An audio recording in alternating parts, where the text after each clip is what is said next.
Welcome back, everyone, to the Geeks, Geezers, and Googlization Show, the home of Googlization Nation, where we talk with HR and business thought leaders about the crazy shift going on all around us and explore the disruptive convergence of technology, business, and people. Here are your hosts, Ira Wolfe and Jason Cochran.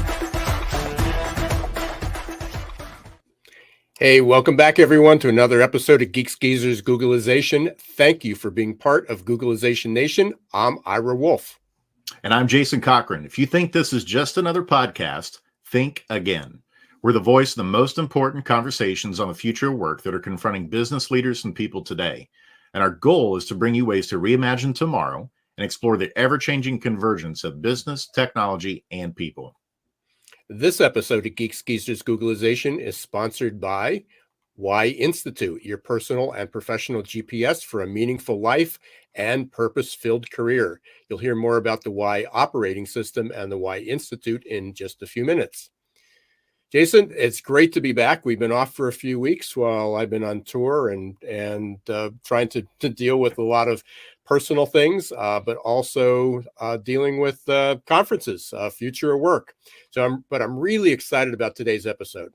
For starters, we definitely can use all the help we can get when it comes to storytelling. I've been talking about the consequences of a perfect labor storm for 25 years. And it surely seems, after spending 5 weeks on the road, that a lot of people weren't listening. But more than that, I found this tidbit of information about our guest today, Susan Lindner, when prepping for the episode. She has a keynote called Impactful Storytelling for Employee Engagement. So here's the description. It provides your leaders with the specific tools they need to engage their teams through authentic storytelling that inspires employees to become more involved and engaged at work and to spread the word about their amazing workplace. Having just come off the 5 weeks of going everywhere from Pennsylvania to California, impactful storytelling seems to be in high demand, but short supply. So Susan will be joining us shortly. But first, here's today's perfect labor storm scenario. This is where on each episode we focus on a surprising, disruptive, worrisome trend that we believe you should know. Today's perfect labor storm is thanks to our good friends at Ivanti, who released their 2023 Everywhere Workplace report just a few days ago. According to Gallup, less than 1/3 of the workers in the US and Europe indicate their company actively involves its customers in improving products and services. That same report indicated that fewer than 40% of workers reported their managers being interested in their ideas. A survey by PwC found that 75% of workers believe that innovation is key to their job satisfaction. But that same survey indicated that companies that invest in workplace innovation see an average increase of 5 to 10% productivity. But in line with that, if you think that quiet quitting is over, and this comes from the new Ivanti report, you might want to check this out.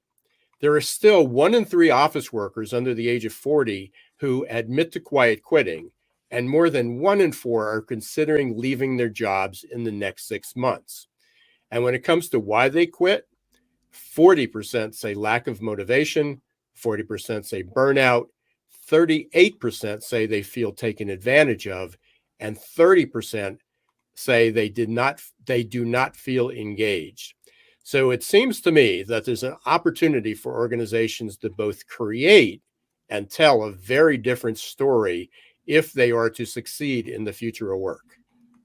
No doubt about it, Ira. I mean, those statistics are pretty alarming. And the other thing, too, is we don't often discuss innovation and the government in the same breath. But something interesting happened just last week here in the United States. The White House released a fact sheet that outlined 3 actions to promote responsible American innovation in artificial intelligence. And this is coming to the top because of concerns around protecting people's rights and safety. And so those three actions that the White House outlined around innovation and artificial intelligence included, number one, new investments to power responsible American AI research and development. Number two, public assessments of existing generative AI systems. And number three, policies to ensure the U.S. government is leading by example in mitigating AI risks and harnessing AI opportunities. So all of that to say, not only are there some innovation concerns within companies of many times employees saying that their ideas may not be welcome, but now we also, in the thrust of all this AI disruption, the White House is now getting involved to help develop effective practices around AI innovation. And of particular concern in that report that they pointed out are threats to inclusion and massive unemployment. And it isn't hyperbole to say that because of this, we're experiencing the biggest innovation event in human history with the advent and proliferation of AI. And as has been the case with, it seems like, all other innovations that have gone before it, there are those who herald AI as a step toward either utopia or dystopia. What we make of it has everything to do with the innovation stories that we tell. Will we share stories of fear and dread? Or will we share stories of optimism and hope when it comes to AI? Well, we're going to dig into that today because we're lucky to have joining us the world's leading expert on innovation storytelling, Susan Lindner. So here's a little bit about Susan before we bring her on to help us sort through all of this together today. Susan Lindner is the founder and CEO of Innovation Storytellers, a leading innovation storytelling consulting firm. She's a highly sought after keynote speaker, workshop leader, messaging strategist, storytelling coach, and the leading expert in the world on innovation storytelling. She speaks at global conferences, consulates, and trade organizations. She's worked with C-level leaders and teams from over 60 countries around the world and at Fortune 100 companies like GE, Corning, Citi, AT&T, Arm & Hammer on their innovation storytelling strategies. The result? Those innovation leaders become incredible storytellers who go on to change the world. She's driven to ensure every breakthrough idea reaches its finish line through these powerful stories that connect to every listener and power that brilliant idea forward. So without further ado, let's give a warm Googleization Nation welcome to today's guest, Susan Lindner. To listen to that, I feel like some kind of sports ball superstar. Right? Ready to score some goals and slide on the turf and everything? Absolutely, Susan. We're thrilled to have you. And obviously, just like we talked about, we've got a lot to unpack together today because there's a lot of disruption, a lot of innovation going on in the world. But before we get into some of those details, let's start here. Tell us about your story of how you became the top innovation storyteller in the world, because I was blown away when you shared it with me, and I think our listeners will too. Yeah, so for me, it all started in rural northern Thailand, right on the border with Burma. We call Myanmar today. 1994, I was working for the largest nonprofit organization in Thailand, working in brothels.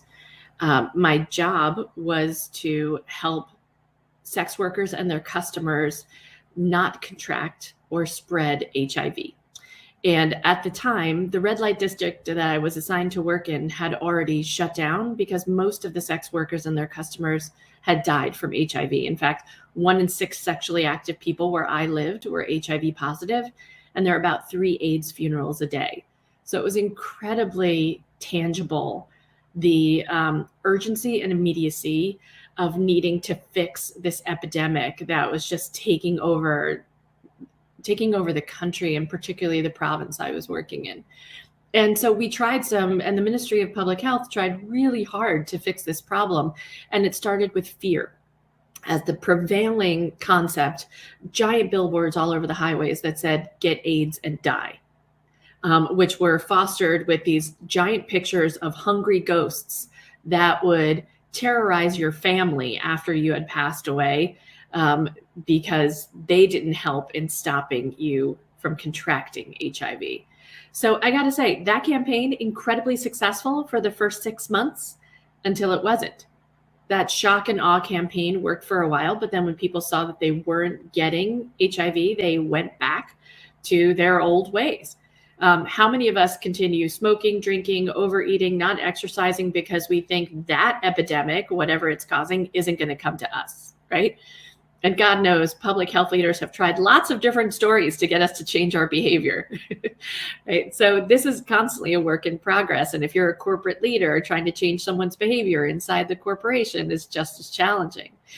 But for me, recognizing that the story that we were telling, that one of fear, and frankly, doubling down on it for the next 6 months, making even scarier posters, it worked for a while again until it didn't. We needed to find something more sustainable. And that's when I realized, since the condom itself is 10,000 years old, if you can imagine, right? We have early archaeological evidence that the first condoms, or evidence of the first condoms, are 10,000 years old. That was the innovation that we were working with, right? No vaccines, no medicines, no nothing. That was our super tool. And so in addition to running each morning and handing them out in the markets, my nickname became Condom Girl to all of my neighbors. But we knew we needed a different story. And everything for me changed as an anthropologist when we started interviewing sex workers, customers, and the women who owned these brothels. What would it take for you to become the hero of this story? What would change if you were the hero of this story rather than the victim of it, or the perpetrator in some cases, depending on how you looked at the participants in this triangle? And instead of just wanting to make money, have a good time, and survive, these three groups came back and said, I want to be the emblem of my community. I want to have the cleanest brothel in town. And the customer said, I want to be the protector of my family. I want to ensure that my wife and my unborn children are not infected with HIV. And the sex worker, who was seeing about 8 customers a night, said, I want to be in charge of my own destiny. And now that last one we could fix. So we turned sex workers into entrepreneurs. And this girl from the Bronx was teaching chicken raising, pig raising, and duck raising, not to mention secretarial skills and a whole bunch of other skills to get women out of the sex trade. And with that program in place, we saw infection rates drop pretty precipitously. And we realized it all started by telling a different story. How can we make the listener the hero of the story? And what I came to find in doing my work today is, if we want people to change, we have to put them as the listener of the story at center stage, not the tech, not the cool new process, not the new gym that's being built in the office. It's about making them the hero. What will make them the center of the story? And that for me changed everything. And Susan, what's fascinating about that, as I hear you share that story, is I think my perspective is, I think we have a lot of leaders right now who they are being the hero. They want to act like the hero, but they think they need to play the villain in order to be the hero, such as, the more I operate with a heavy fist, I mandate everybody comes back to the office. We're going to go back to the old ways of doing things. That's how you lead in times of a crisis or times of change. Are you seeing those things, and what would you share with those leaders to share a different perspective in terms of what actually gets results? Well, let's talk about where we are. Like my thing about storytelling, you're never going to be a great storyteller if you're not first and foremost a great listener. And if you don't know what motivates behavior and is the underlying emotion with your employees of what's hitting them at the moment, then no story that you tell will land. So, in anthropology, we call it appreciative inquiry. I want to understand what makes you better when I listen, right? I'm going to ask the questions about what would enhance your life, what would make things better, what are you scared of, what things will go wrong. So appreciative inquiry allows me to ask all the questions about what's motivating my listener, about the story of change that I have to bring. So context, the next is listen first, then it's context before content. Before I ever start telling a story, where does my listener find themselves right now? And so I don't know if this is a term that you and your listeners are familiar with or use regularly, but it's VUCA. Are you familiar with this state of mind?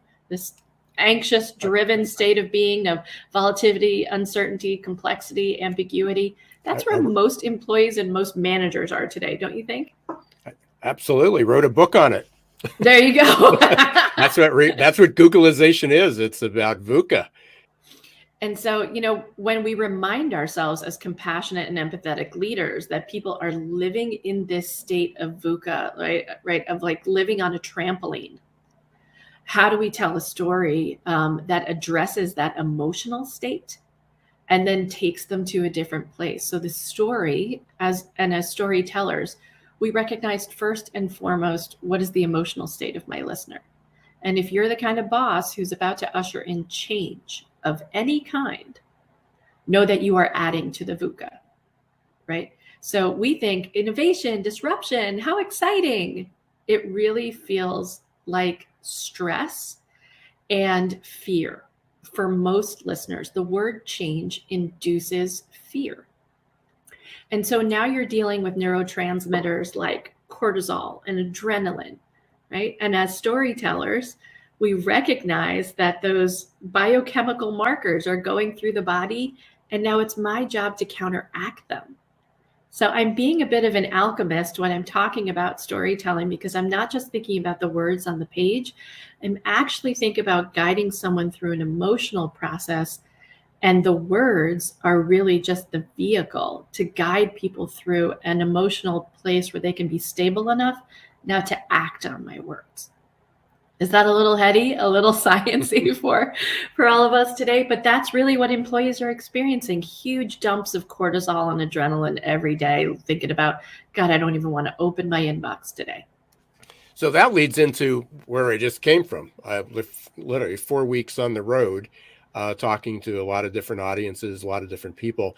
And then at the end of, and I think you answered this, but at the end of every conversation, someone would come up and say, can I get your slides? And they always show one slide about the demographics, and we're in trouble. Our working age population is absolutely shrinking, and our overall population is growing. So especially as an older baby boomer, extremely worried about who's going to be taking care of me.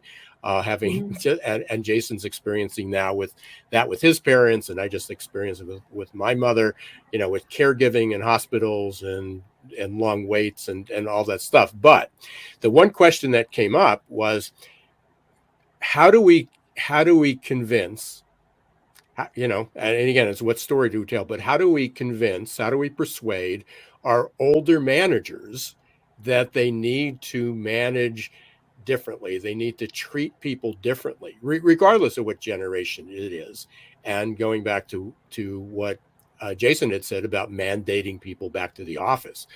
I love the what you shared about making them the hero of the story. How do they save the workplace? What's their last living legacy before they retire? Of how do you make them comfortable? So, I mean, I guess beyond just telling them that they can be the hero of the story, what comes next? I mean, how do you guide them through that process? Because I know most of them, if we start talking about, well, we can impact their cortisol levels and their adrenaline, they're going to glaze over, and that's the end of that story. So what are some practical tips that we can use to help them become the hero of that story? That's so good point. So here are 5 steps that I want to give your listeners today to think about how to do that. So in addition to being an anthropology major in college, I was also a religion major. And I was mostly fascinated by how the prophets were able to move the word around the world without the help of Twitter, right? How did they do it? Because the greatest viral storytellers of all time were the prophets: Jesus, Buddha, Muhammad, Moses, right? These are the folks who were able to spread stories that, frankly, the rest of us are still telling 2,000, 5,000 years later. How did they get us to do that? How did they get us to keep telling these stories? And so I started to break down the storytelling habits of these prophets and thinking about how our corporate prophets, that's prophets, P-H-E-T at the end, right? Not prophets, could actually get us to that place. How could we assume that mantle and get other people to tell our stories for us. And so when I started to break it down, here's what I found. Step number 1 was talking about our shared history, is reminding our listener that it's not just about the change that's happening now. In fact, I need to reinforce where we've been and how far we've come. So, and I want to talk about the good, the bad, and the ugly about our industry, our business, our department, the challenges we're facing at the moment.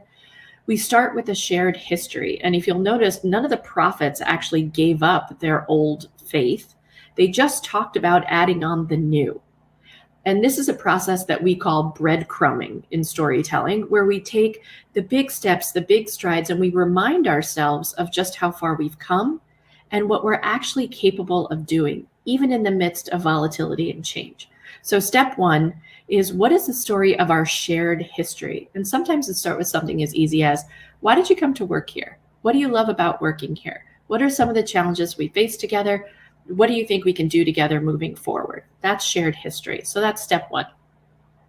Step 2 is looking at the values. If I'm a leader, I ask myself, why did people come to work here? What are the core values that are inherent in the story? So is it persistence, perseverance, innovation? Is it value? What are those things that bind us together as an organization that culturally we hold on to? Now, if I'm trying to create change, those old values may not be sufficient to get us to the new place. So next I ask myself, what are the new values that need to be part of this culture? And if I look at the prophets, I take a look at, the shift from Judaism to Christianity with Jesus. What did it take to change a culture of an eye for an eye to turn the other cheek? What does that shift look like? Well, it starts with a really good message like the one I just shared, but how do we get people to give up old values that don't serve us anymore and replace them with new values? You need to be intentional about that. And this is where the story comes in, is around the great message. So in this case, think about what it is that you actually need the listener to think, to feel, and to do.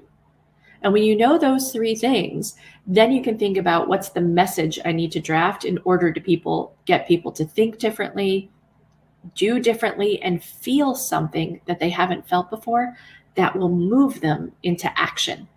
Because we're not inspired to move or change based on thoughts or simple facts or 3 bullets or an Excel spreadsheet. We need to engender the conversation with emotion. So think about what you want someone to do when you're done talking. In order to make that happen, you have to think about how you need to make them feel to get there. And then the other 2 steps are, who are your early adopters? We know that user-generated content is more trusted, more shareable, and more visited by others rather than the corporate leader saying it themselves. So you need to get those 12 apostles, or if you're the Buddha, 20 folks, that you wind up taking into the forest with you. Sometimes the biggest skeptics are your greatest advocates. Who are your early adopters who will help spread the message for you? People who really take it in and feel it, and you find them repeating it. Those are your people.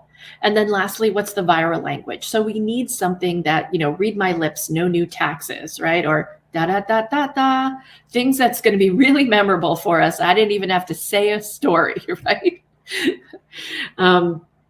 So what is the viral language that will spread through the organization? And, Stanford's done the research for us.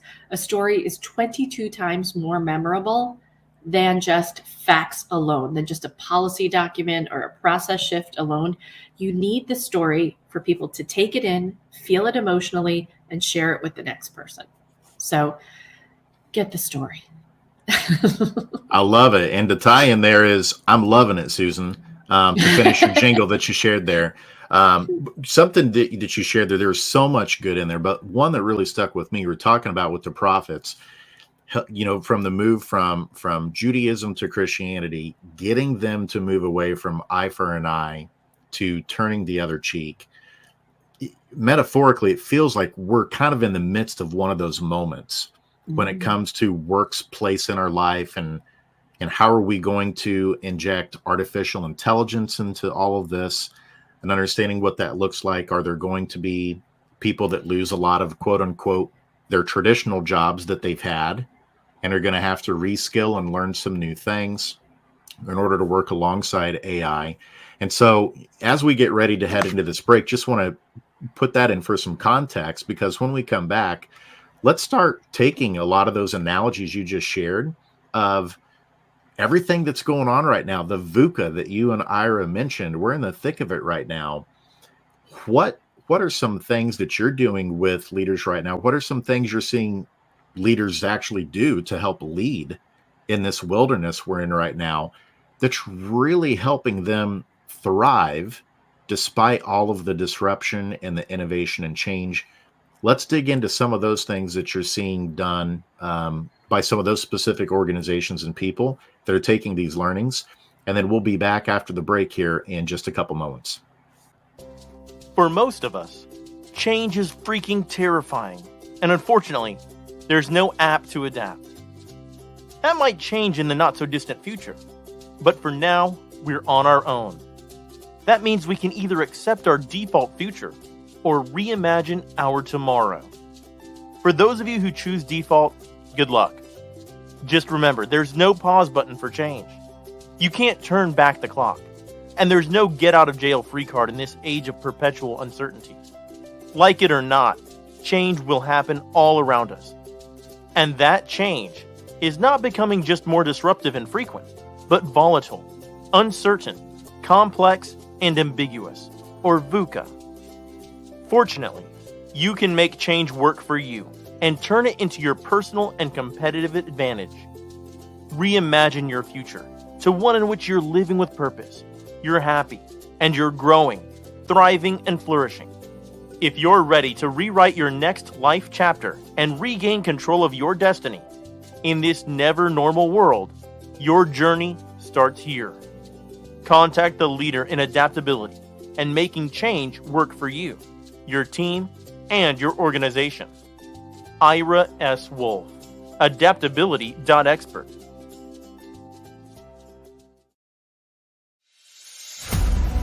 There's a certain kind of coach who believes what we believe, who leads people to greatness, who gets people unstuck, who unlocks all of your passion.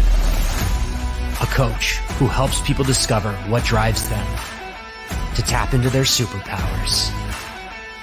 That knowing your why is the first step to untap potential, to focus, to breakthroughs. A coach who's looking for a better way. Are you that coach?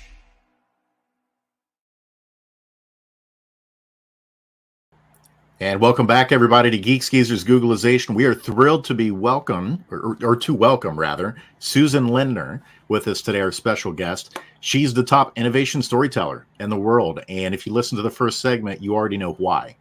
Absolutely brilliant. And so, Susan, before we left that segment, we kind of teed up things where we want to know what's maybe the most powerful innovation story that you've been a part of or that you've seen happen inside an organization. Is there one that really sticks with you? You know, I'm working on one at the moment. I'm working with the World Bank to turn Belgrade into the biotech hub of the Balkans. So this is my first ever story focused on a country as opposed to a company or a technology.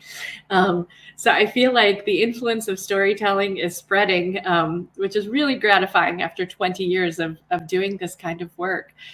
But, you know, the changes that I see are, you know, a couple of things came to pass. One, I realized that those tasked with innovation are often given the shortest shrift inside of an organization because those people who are in charge of changing the world are oftentimes in the process of failing at it, right? So as we know, 8 out of 10 venture capital investments fail, right? Innovations inside of large corporations fail, and people are terrified of attaching their reputation or themselves to it, knowing that it may not get to its proper finish line.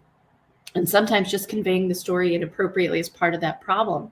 I had the good fortune of working with a team of fractographers at Corning Glass.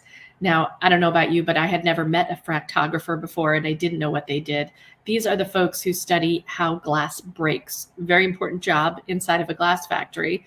So they'll determine whether or not when your head hits the windshield, does it bend? Does it pop out? Does it break into 1,000 little rounded marbles so that you don't die from the impact?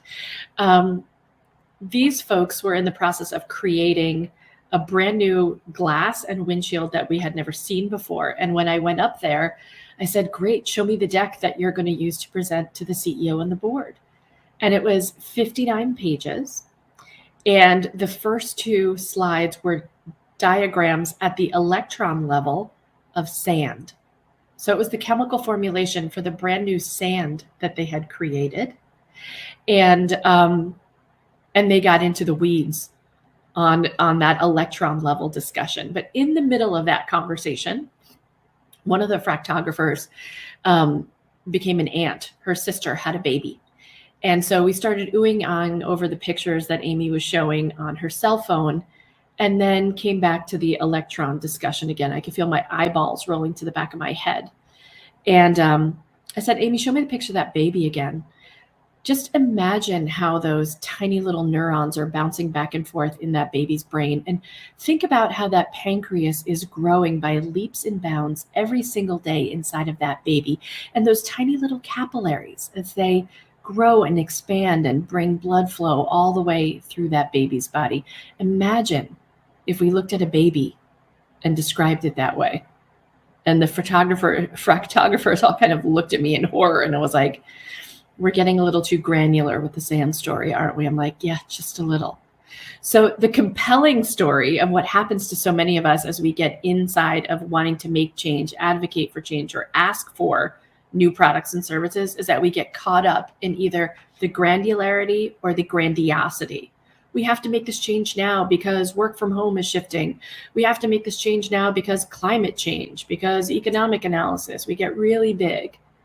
And in the middle, we lose out on the audience. So when I think about the greatest stories, that story wound up becoming, it was a windshield that this team was creating with this glass for Tesla. And it was pretty exciting because the story wound up shifting to sound like this. Imagine sitting in your self-driving Tesla, gliding through traffic on I-95.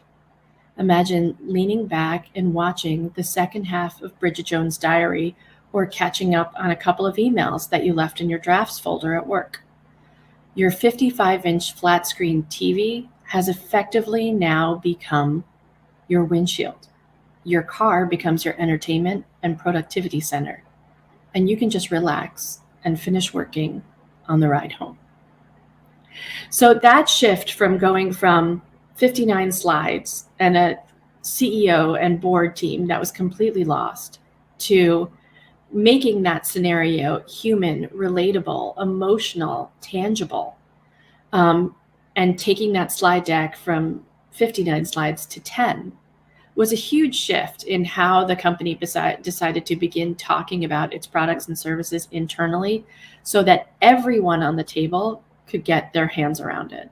And so big impactful stories like that and the request for $1.5 million to build that is dependent on the story. And it's especially true for leaders who are trying to create a future that the listener can't yet see. So what matters to the people sitting around the table? Maybe it's revenue, but maybe it's something more breakthrough. Maybe it's something more close to home. Think about what drives those stories for the listener. Maybe a brand new technology, a process, et cetera, means now I get to go home at 5:30 instead of 8:30.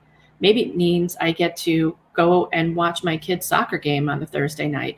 Maybe it means I want to raise or a promotion in the next 2 years. And this shift, either back to the office or staying at home, will help get me there. So taking into account not just the hero, but what are the underlying behaviors and emotions that motivate people, that's going to be critical as we tee up changes to go into AI. And perhaps it's helpful. I just got back from 3 days in Chicago with the Society for Information Management, where I was keynoting their conference there. There was another speaker there with me who said that 1,200 new AI applications were launched in the last 60 days. 60 days! For anyone to profess that they can get their arms around this thing right now would be insane. I think it's wonderful, a little bit funny that our government, given what you said, right, investments in AI, really keeping the risk factors down around AI, and the U.S. leading that cause, and generative AI research and where it's going to take us and the risks associated with it. I think the median age of our senators is what now? 68. Like it's maybe higher. Ira, I think your motioning could be much higher. So, thinking about getting our arms around this we are all a work in progress in doing this. And I think the story is we keep going, we keep learning together.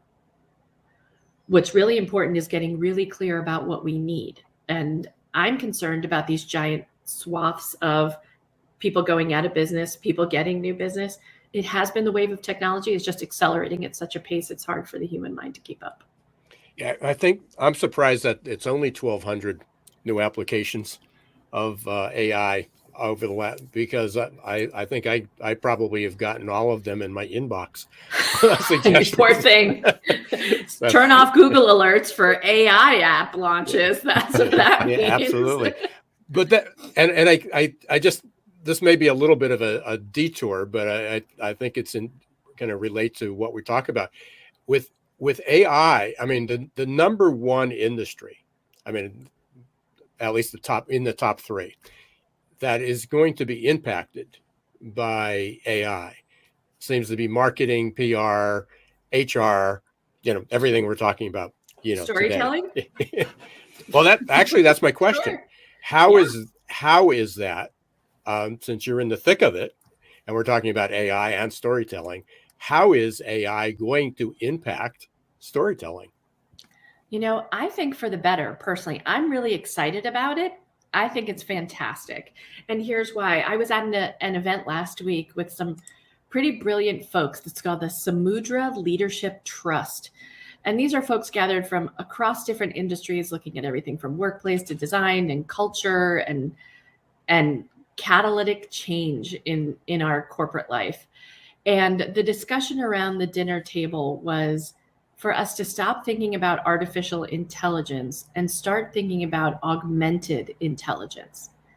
If we can walk hand in hand with AI and think about how we as humans will be augmented by the technology, assisted by the technology, then we can decide to positively embrace this, while being aware of the risks. Certainly there are, but how can we look at each of our particular job functions and say, how can I be better?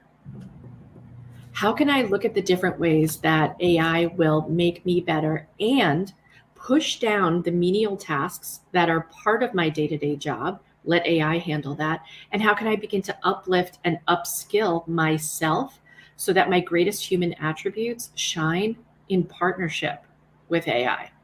And for some people, the highest level that we can aspire to can now be done by AI. So now the question says, how do I step up? How do I step left or right to see things in a different way? And it is incumbent upon us.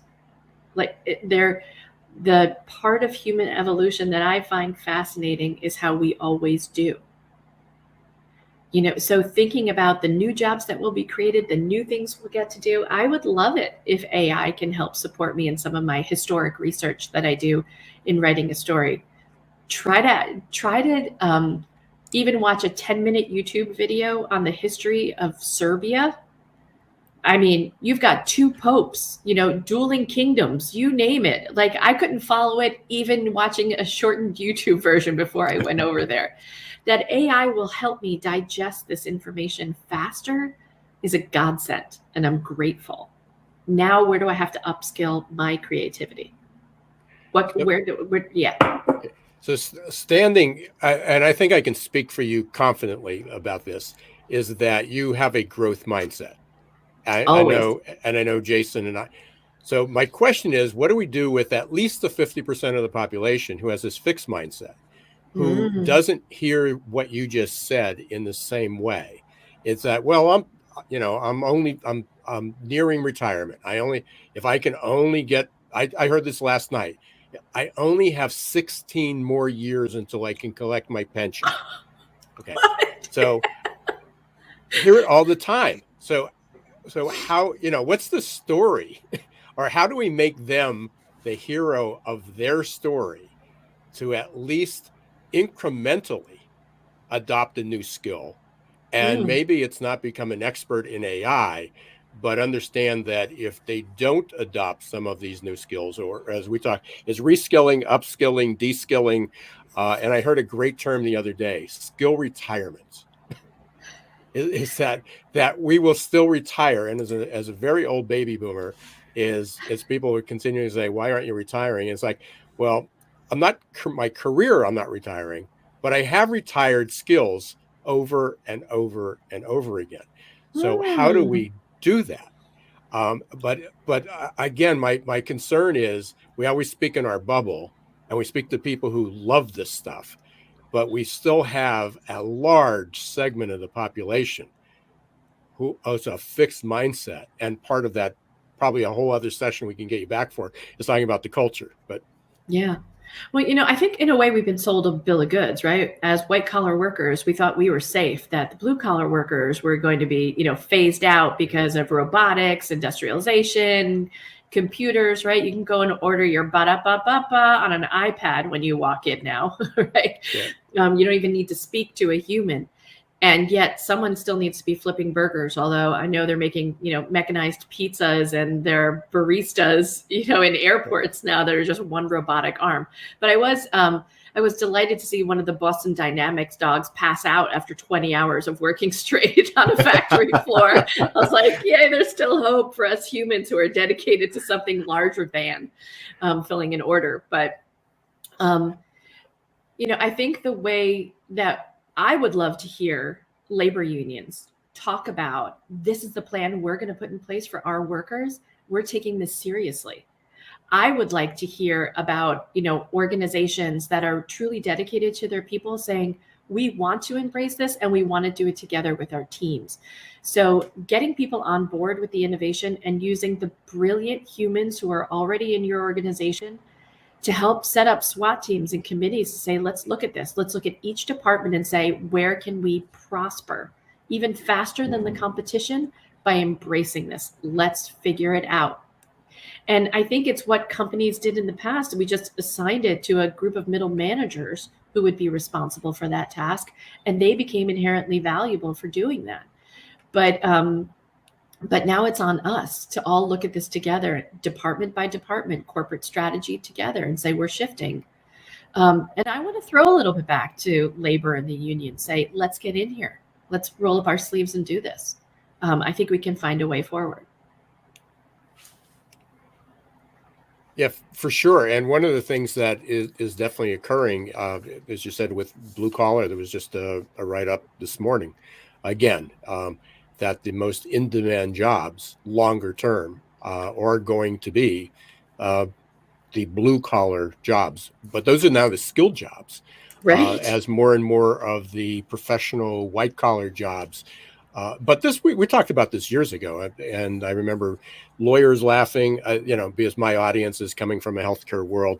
A lot of professionals were often paid attention to what I was saying. Dentists are probably safe. Some surgeries are probably safe. But the accountant said this will never happen. Radiologist said this will never happen until it did. But now there really is almost no white collar job that's unsafe. And some of the most vulnerable ones happen to be engineers, architects. But the people in the construction trades are now becoming invaluable. They're becoming the essential workers. That's right. They are a bit immune from the AI. And that's one of the reasons why. Yeah, until those self-driving vehicles and so forth can really make it to the streets. We'll see. I mean, truck drivers and cab drivers and all those things are central to it. I still remember the original Uber business plan, which was we are preparing for the self-driving vehicle revolution. We are just using taxi drivers to understand routes and gas efficiency. Yeah, and that still hasn't come to pass. Yeah, I'll just put this in because we've got to start think about wrapping up here a little bit, and there's so much more we can talk about. But yesterday I just found I was going through some photos looking for something else, and I found this picture of of an image that I had of a 5 megabyte hard drive being on a forklift, being lifted into a vehicle for transport. So it was one of IBM's 5 megabyte, which, by the way, just to give people reference, if you take a high resolution photo on your smartphone, it's about 5 megabytes. If you shrink it down, you probably can get 2 images on your smartphone rather than the couple thousand that most of us carry. It weighed more than a ton. It cost in today's dollar about $1.6 million to get that 5 megabyte, but that was 60 years ago. Wow. And somewhere, if we're projecting forward and not even counting the acceleration of change, in 20 or 30 years, we're looking at things that we thought were crazy, that this will never work, like a VR headset, which is here. And I know Meta is probably, shot, but part of this challenge is that headset. Nobody's going to walk around with that headset. But we're going to look back at that headset as this 5 megabyte hard drive at some point in the near future. And I may be seeing it, but definitely the two of you will very likely, see that at some point. And I think that's the part that people don't get. That we forget. And there's an entire frame of reference that, having grown up in the 50s and 60s, that's my baseline. But other people have no idea. And something more recent is the rotary phone. All the memes out there of asking even a millennial, but somebody under the age of 30 or 40 to dial how do you call on a rotary phone? And they can't do it. Yeah, it's amazing. And I mean, when you reference that Boston Dynamics dog, I know what video you're talking about, the one that collapsed.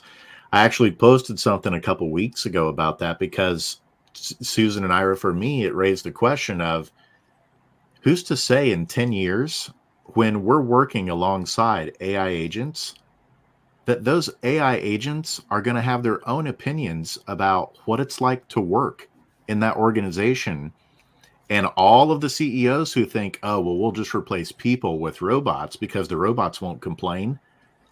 I think you're going to be surprised in 5 to 10 years, and they may give it to you even more than the humans do. They may be less patient and less apt to put up with crap in the workplace and be like, I'm leaving. I'm going to go find another job, and I can wait longer because I don't have kids.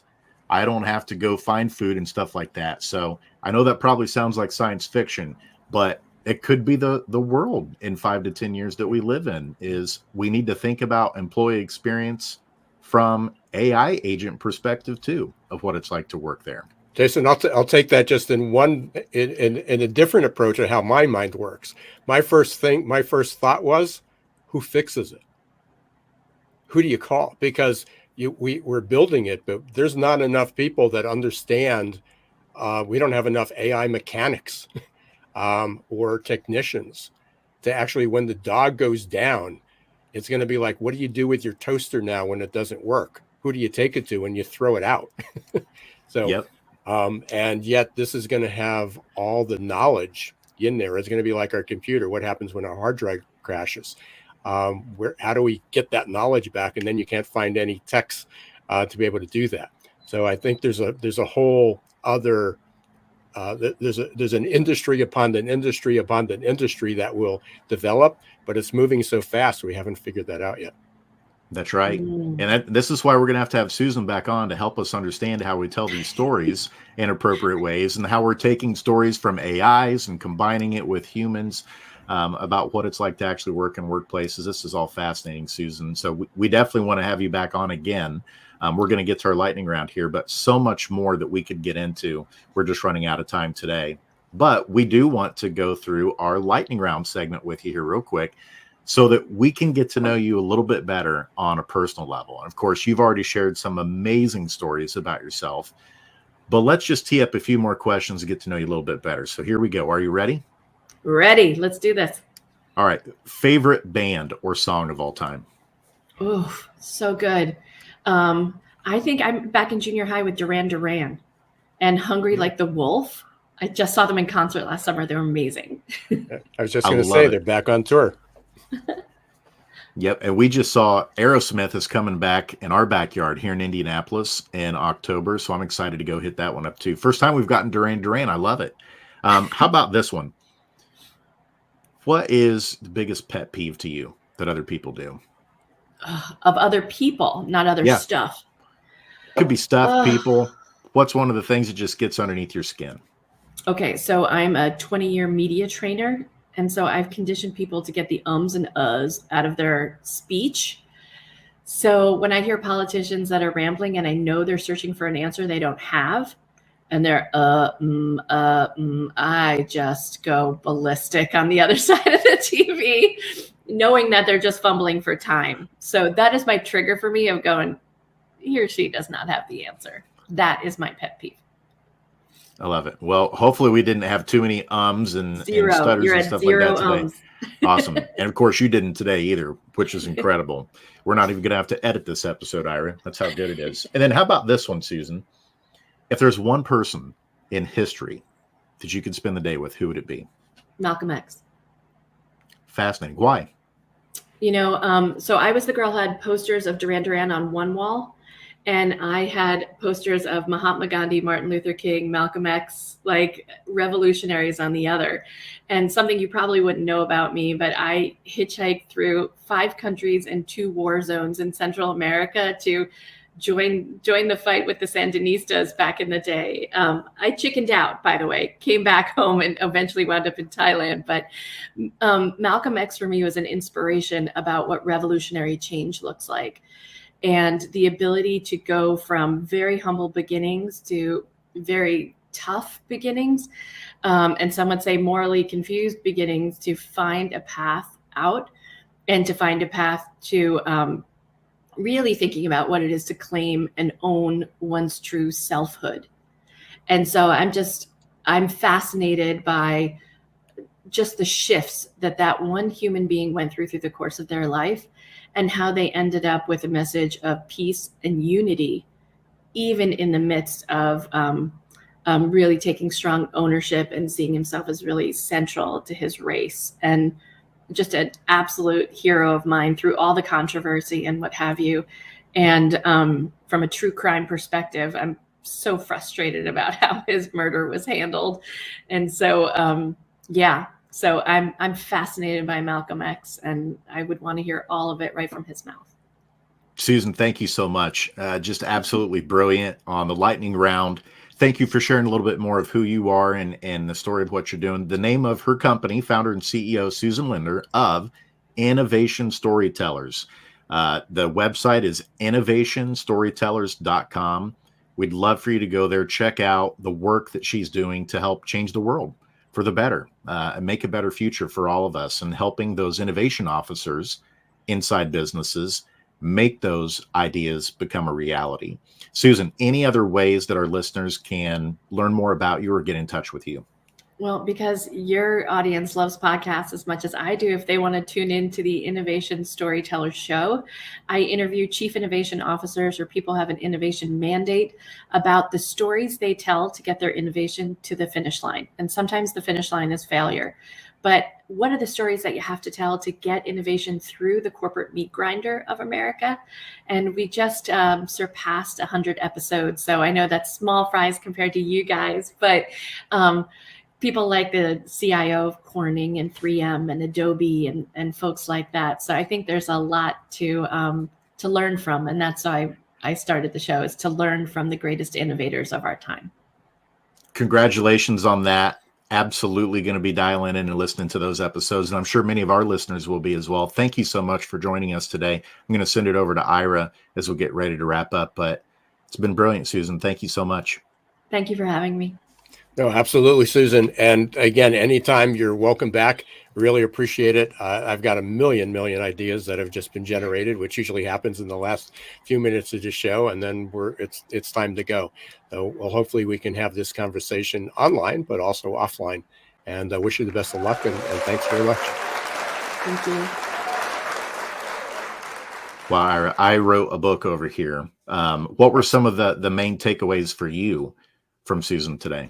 Well, real quickly, I think, again, one being trying to avoid doing a lot of presentations and trying to avoid the 40 and 50 slide PowerPoints. The other day I narrowed it down to 10 and I only got to 5 and told a story rather than reading off the slides. But and she captured this so articulately, granular versus grandiose. Moving from granular to grandiose. And I think, again, I don't know how many presentations you've seen in your lifetime, but I've seen far too many. And you get these slides that write a book, and you get lost in the first slide and never recover. Absolutely. A couple of others that stuck with me too this was early on when she first came on. She's talked about appreciative inquiry.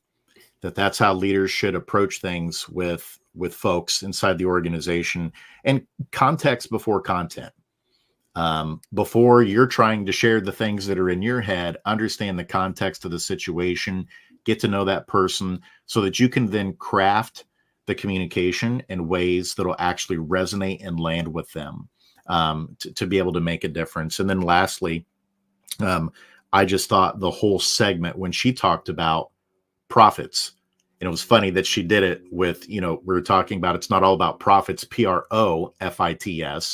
And then she segued into the profits with a PH, how they really, before there was ever such a thing as social media, obviously, they were able to get viral messages out on things and get people to take action. And just the many lessons that she shared with us and our listeners today on that, I think there's some brilliant takeaways there for all of them. But until next time, I'm Jason Cochran. We want to thank you, Googlization Nation, for tuning in today and listening to Susan share her wisdom with us. If you haven't liked and subscribed to the podcast, please do so.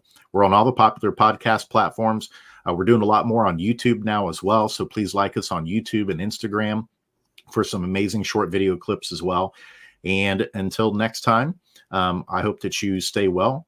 And Ira, it was good to be back. It's been a few weeks. It has been a few weeks, and we'll be back next week live for another session. I'm Ira Wolfe, and special thanks to the Y Institute for partnering with us and sponsoring this episode. Thank you for being part of Googlization Nation. And until next time, don't let the shift hit your plans.